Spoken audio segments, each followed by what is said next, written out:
Oke.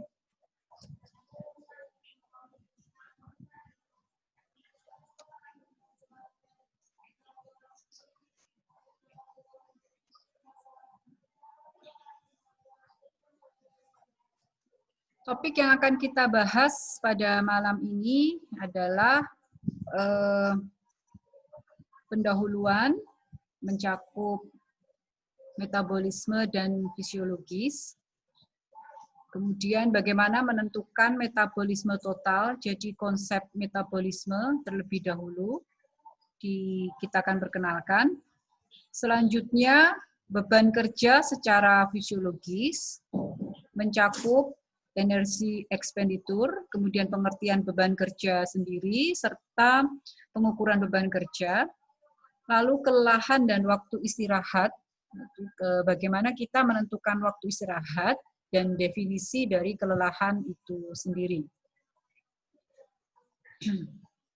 Diharapkan nanti hasilnya Anda akan mampu memahami konsep dasar fisiologi manusia saat bekerja, kemudian menganalisis aktivitas fisik bekerja, jadi kita akan meninjau secara fisik bagaimana, kemudian melakukan perbaikan sistem kerja berdasarkan tolak ukur fisiologi kerja.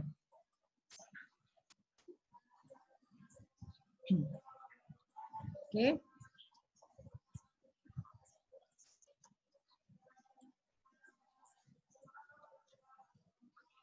Kita masuk ke pendahuluan.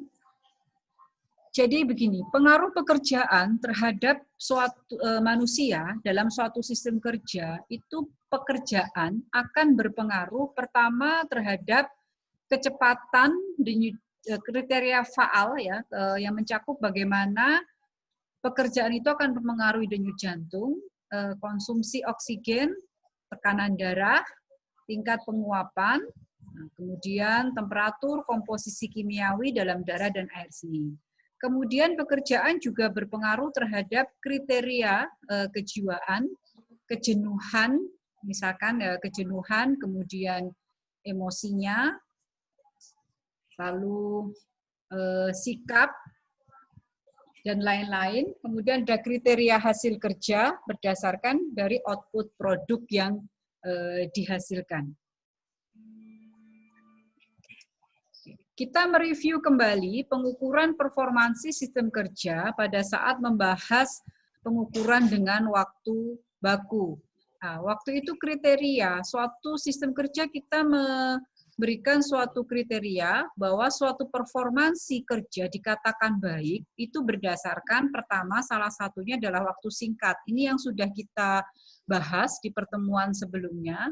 Yang kedua adalah tenaganya minim, dan ketiga adalah dampak psikologis dan sosiologisnya minim. Nah, yang kita bahas pada pertemuan hari ini adalah yang terkait dengan tenaga. Oke, kita akan masuk ke metabolisme dan fisiologi. Saya akan memberikan deskripsinya secara singkat karena kontennya cukup berat sebenarnya kalau untuk mahasiswa. Oke. Jadi saya akan berikan secara sekilas saja, karena ini sangat erat berkaitannya dengan masalah kedokteran, dan kalau Anda pada saat sekolah menengah dulu belajar biologi ini diberikan. Tapi kalau Anda dulu sekolahnya di SMK, saya tidak tahu, kalau jurusannya tidak sejalan, ya mungkin tidak mendapatkan ya.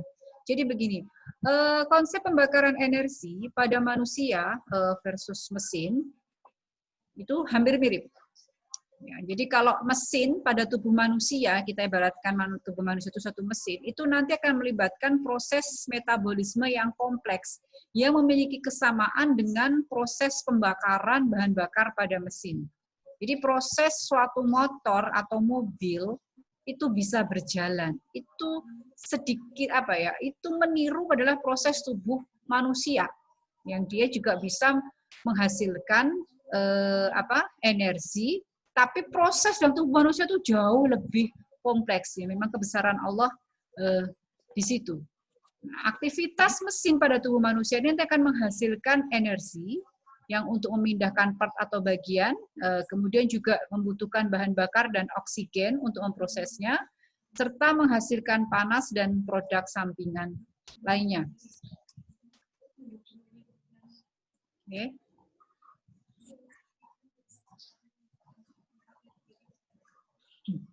Konsep metabolisme, jadi begini, Anda perhatikan, ini gambar yang sudah disederhanakan ya. Apa metabolisme? Dia proses kimiawi dalam tubuh.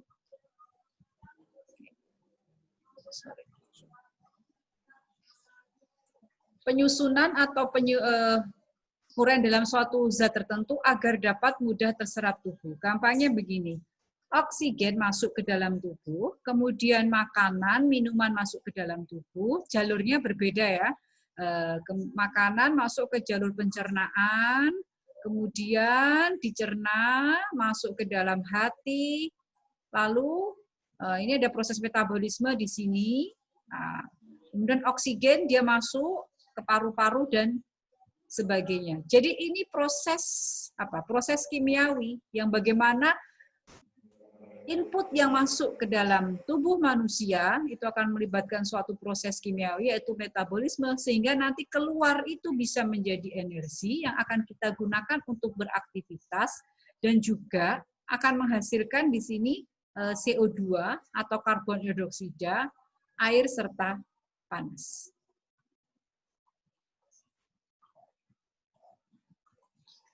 Nah, konsep metabolisme itu kita jadi secara mendasar jadi dua ya, ada katabolisme dan ada anabolisme. Pada katabolisme dia proses menguraikan zat menjadi partikel-partikel kecil yang nantinya dirubah menjadi energi. Sedangkan anabolisme proses penyusunan senyawa organik yang berasal dari molekul tertentu agar dia dapat mudah diserap oleh tubuh. Anda perhatikan di sini ya. Jadi katabolisme ini molekulnya diuraikan jadi lebih kecil, smaller units, kemudian menjadi energi. Sedangkan anabolisme energi dari smaller unit dan energi itu disusun suatu senyawa organik. Nah, bagaimana dari makanan yang kita makan atau yang masuk ke dalam tubuh itu bisa menjadi panas dan usaha, ini prosesnya seperti ini, secara gampangnya ya, dari ingestion, dicerna, dikunyah, digestion, dicerna, kemudian diasimilasikan, jadi dipecah-pecah, kemudian ada yang disimpan storage, ada yang dilepaskan. Nah, yang dilepaskan itu nanti akan digunakan untuk body maintenance, keluarannya sebagai heat atau panas, dan digunakan oleh otot atau lem. Kalau Anda makan dengan tidak benar, tidak tepat, maka kelebihannya akan masuk ke storage. Nah, inilah yang membuat Anda menjadi overweight, gemuk, kemudian obesitas dan sebagainya. Karena apa yang masuk tidak akan seimbang dengan apa yang keluar. Konsepnya gampangnya seperti itu. Untuk memahami konsep fisiologis ini, Anda perlu memahami satuan unit energi. Nah, kita akan menggunakan entah joules atau calories, tapi pada umumnya kita akan menggunakan kalori, lebih mudah ya. Nah, jadi 1 kilokalori per hour itu untuk daya, itu padanannya adalah watt. 1 watt itu sama dengan 1 joule per second, atau 1 kilokalori per jam itu sama dengan 1,163 watt. Tapi saya sendiri juga tidak menghafalkan ini karena memang kebiasaannya kita menggunakan kilokalori. Kemudian pada makanan ya, jadi jenis makanan tertentu, makronutrien. Jadi makronutrien ada 3, karbohidrat, protein and fats, atau karbohidrat, protein, dan lemak. Itu untuk karbohidrat, itu 1 gramnya dia bisa menghasilkan 4,2 kalori. Kemudian protein, energi ya, maksudnya energi pada 1 gram nasi, itu menghasilkan 4,2 kalori, protein menghasilkan 4,5 kalori, dan lemak menghasilkan paling banyak ya 9,5 kalori. Jadi memang kalau Anda berlebihan dalam makan lemak, maka Anda akan menimbun lebih banyak kalori, kecuali Anda banyak bergerak. Nah, ini yang perlu diperhatikan. Oke. Kemudian metabolisme itu terbagi menjadi 3 komponennya. Sorry ya, maaf, secara komponen terbagi menjadi 3. 60% kita sebut dengan metabolisme basal, kemudian 30% dengan activity metabolism atau activity thermogenesis. Kemudian yang ketiga, digestive metabolisme, yaitu thermic effect of food. Jadi energi yang digunakan dalam proses pencernaan. Pada metabolisme basal, banyaknya energi yang dipakai untuk mempertahankan fungsi vital tubuh. Artinya begini, Anda mager seharian, nggak ngapa-ngapain, gerundang-gerundung dan sebagainya, itu tetap membutuhkan ada metabolisme dasar yang dibutuhkan agar jantung tetap berdenyut, kemudian paru-paru tetap bekerja dengan baik, kemudian lambung juga bekerja dengan baik, itu membutuhkan energi. Walaupun Anda cuma berbaring, rebahan, dan sebagainya, itu metabolisme basal yang kalau sering begadang gitu, Bu. Gimana? Kalau sering begadang gitu.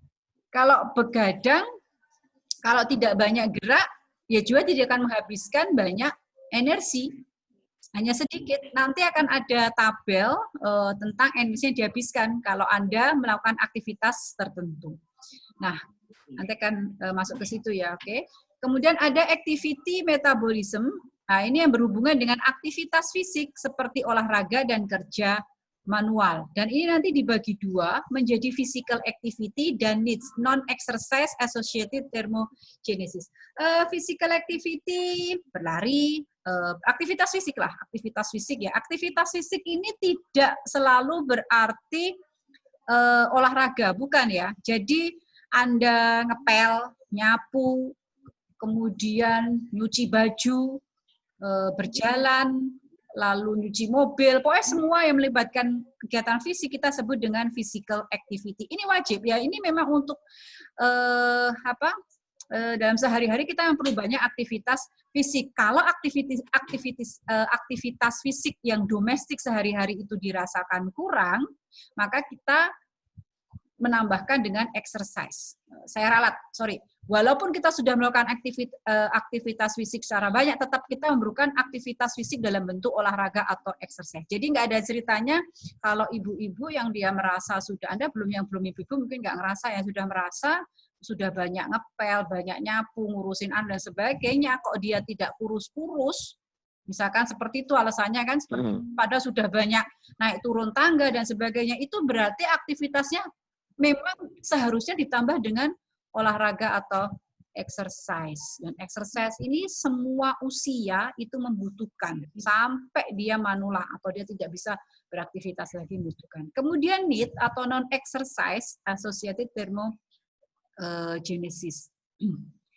Lalu, sorry ya. Nah, ini cara menghitung, sebentar nanti saya terangkan. Ini adalah energi yang digunakan dalam proses mencerna. Jadi saat mencerna itu ada butuh aktivitas juga. Tapi nggak banyak ya, hanya 10%. Lalu, jadi tadi dijumlahkan, BMR tadi kan basal metabolisme rate ya, R-nya ini rate. Jadi total metabolisme rate per day itu equals to BMR, kemudian AMR, dan DMR.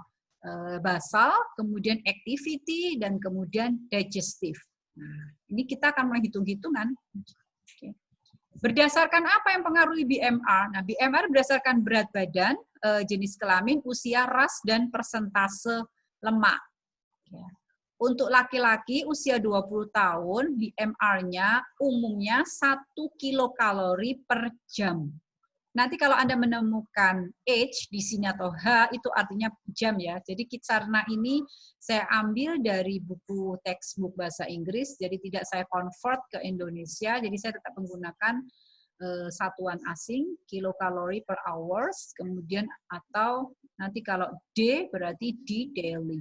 Oke ya, untuk wanita 20 tahun dia lebih kecil. Kalau nanti usianya lebih tua, misalkan per 10 tahun, maka nanti akan dikurangi 2% dari nilai awal per tiap 10 tahun. Kalau cara menghitungnya, misalkan begini, tentukan metabolisme basal seorang wanita, dia usia 35 tahun dengan berat 59 kg. Ya. 35 tahun tadi, apa tadi?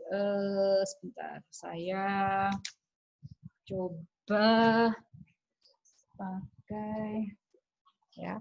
35 tahun tadi 20 tahun ya. 20 tahun berarti naik berapa? 15 tahun, kan? Naik 15 tahun.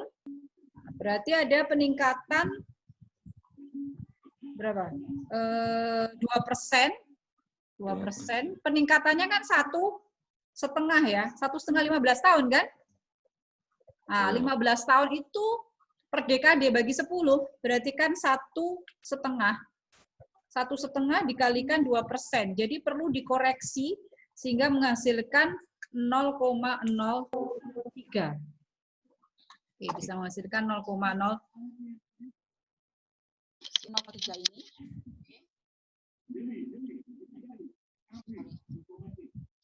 0,03. Nah, 0,9 ini tadi, yang angka 0,9 kilokalori per hour dikurangi, ada penyesuaian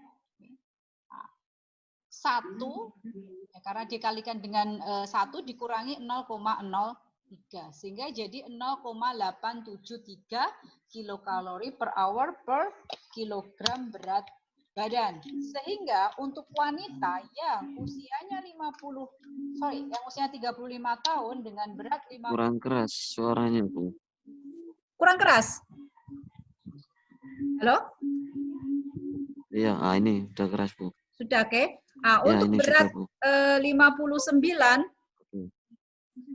BMR-nya dia itu 1.238 kilokalori. Artinya, kalau dia mager seharian nggak ngapa-ngapain supaya bisa survive hidup, maka dia perlu energi 1.238 kalori. Sehingga dalam konsep diet, biasanya kalau laki-laki itu sekencang apapun dietnya, disarankan dia tidak boleh kurang makannya dari 1.500. Kalau wanita tidak boleh kurang dari 1.200. Karena apa? Karena dalam keadaan mager, nggak ngapa-ngapain, dia tetap butuh sekitar 1.200-an untuk bertahan hidup. Nah, ini nanti kalau dibagi menjadi menit, ya tinggal dibagi 1.440, karena dari daily kita akan menjadikan ke menit, tergantung satuannya seperti apa. Oke ya. Kalau mau lebih mudah, gampang. Anda tinggal search di internet, Anda cari BMR kalkulator. Nanti keluar, dia akan menghitungkan, dia akan minta input Anda usianya berapa, kemudian Anda beratnya berapa, kadang minta input tinggi juga, kemudian minta input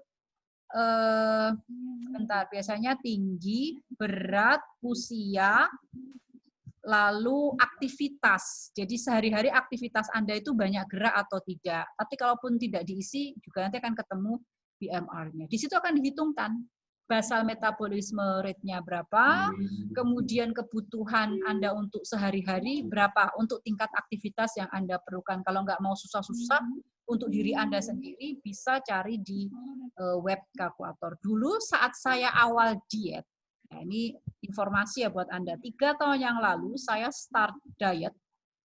3 atau 4 tahun yang lalu saya ingat. Itu saya mulai dari menghitung kebutuhan kalori per hari saya. Oke. Nanti kalau mati kita akan masuk kelas lagi. Oke. Nah, dari situ lalu saya mencari apa? Dari situ saya mencari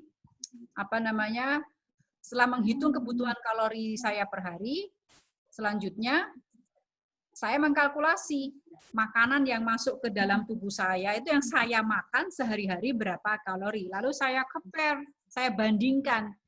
Saya harus supaya saya turun sekian kilo dalam sekian bulan, maka saya harus mengkonsumsi sekian kalori.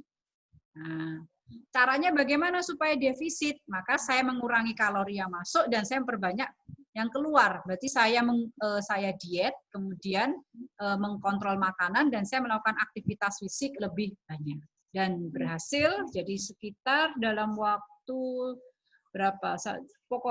Dulu 64, 65 ya. Jadi turun menjadi sekarang stabil, sudah 1 tahun terakhir ini stabil, tidak naik lagi ke 8 kilo, nah sekitar 8 kilo dan stabil dan tidak tersiksa karena memang saya tidak pantang apa-apa, hanya mengatur dari kalorinya.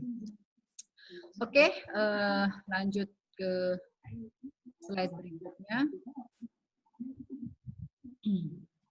Nah, ini adalah konsumsi energi, aktivitas sehari-hari, duduk membutuhkan energi 0,3 kilokalori per menit. Anda selalu perhatikan satuannya ya, per menit. Kadang ada yang jam, ada yang hari atau menit, sampai bersepeda seperti apa. Atau kalau Anda mau tahu lebih detail, bisa search juga di internet, Anda pakai kata kunci daily activities calories. Nanti akan muncul banyak tabel. Ini contoh ya. Kalau pekerjaannya dia tidur, maka kalorinya nanti ikut BMR, kemudian istirahat, duduk, gimana? Itu angkanya sudah ditentukan, Dok. Ini hanya approximate, hanya perkiraan. Jadi ini secara rata-rata umumnya seperti ini. Untuk lebih detailnya lagi akan banyak disesuaikan. Bergantung dengan berat tubuh, kadang tinggi tubuh, kemudian dan sebagainya, banyak faktor. Gitu ya. Tapi kalau ini tuh penyederhanaan, simplifikasi. Nanti Anda akan belajar menghitung konsumsi energi sehari-hari. Nah, patokannya pakai tabel ini. Kalau untuk perhitungan secara detail sangat rumit. Oke ya, ini simplifikasi. Ini berdasarkan riset. Jadi kenapa kok istirahat itu 1,5? Ya dia mengumpulkan riset dari sekian banyak orang, laki-laki dan perempuan dikumpulkan segala macam usia. Artinya ketemu perkiraan seperti ini. Jadi ini rough approximation. Jadi perkiraan yang sangat kasar sekali. Bukan ditentukan, ini hanya penyederhanaan. Kalau mau lebih detailnya menghitungnya, it's very complex, beyond your expertise. Sorry. Nah, misalnya untuk pekerjaan office work duduk, aku lupa, 1,6, kemudian untuk berdiri 1,8, perakitan ringan duduk 2,2, kalau dia menyolder duduk 2,7, membersihkan jendela 3,1, dan pekerjaan ini. Kalau Anda search di internet, Harvard itu punya tabel yang lebih lengkap, baik untuk pekerjaan ataupun untuk olahraga. Badan olahraga itu nanti dibagi lagi. Olahraganya apa cuma main catur atau tinju, tinjunya yang model seperti apa tinju untuk profesional atau tinju amatiran, kemudian karate, kemudian larinya yang kecepatan berapa, itu beda-beda lagi. Oke. Tapi kalau buat kita, secara kita hanya ingin punya panduan umum, kita habis berapa ya, kita butuh energi berapa, bolehlah kita ambil dari tabel seperti itu. Nah, cara menentukan energi expenditure rates atau tingkat pengeluaran energi expenditure-nya pengeluaran ya, tapi kalau saya terjemahkan ke dalam bahasa Indonesia, sound strings weird, jadinya ini saya tetap pakai istilah asing. Jadi gini, untuk melakukan aktivitas fisik, maka tubuh manusia akan mengeluarkan energi ini ya. BMR plus EMR. D-nya nggak ikut. Kalau tadi kan total tingkat metabolisme tadi kan ini tambah apa? Ada D. Nah, D-nya itu apa? Nah, DMR-nya itu gampang hitungnya. 0,1 dikalikan basal metabolismenya ditambah dengan activity metabolismenya akan menghasilkan digestive metabolisme. Yang penting adalah mencari BMR-nya dulu, kemudian mencari activity metabolisme rate-nya. Nah, dua ini kalau dijumlahkan akan menghasilkan expenditure rate of the activity. Boleh in minute sebenarnya, boleh in day. Pokoknya konsisten aja. Kalau menit ya menit semua, kalau day ya day semua. Oke, ini. Anda ingin tahu, dalam satu hari itu, misalnya Anda beraktivitas ABCD, Anda menghasilkan berapa energi? Oke. membutuhkan energi berapa? Contoh ya, seorang wanita usia 35 tahun, beratnya 65 kg. Oke. Kemudian dia menghabiskan energi untuk berbagai kegiatan berikut. Dia tidur selama 8 jam, bersepeda pulang pergi selama 1 jam dengan kecepatan 16 km per jam, kemudian dia berdiri selama 2 jam, ini kan rough approximation ya, perkiraan aja. Kemudian dia pekerjaannya tuh merakit secara manual dengan posisi duduk selama 6 jam, lalu dia menonton TV dan istirahat selama 7 jam. Oke.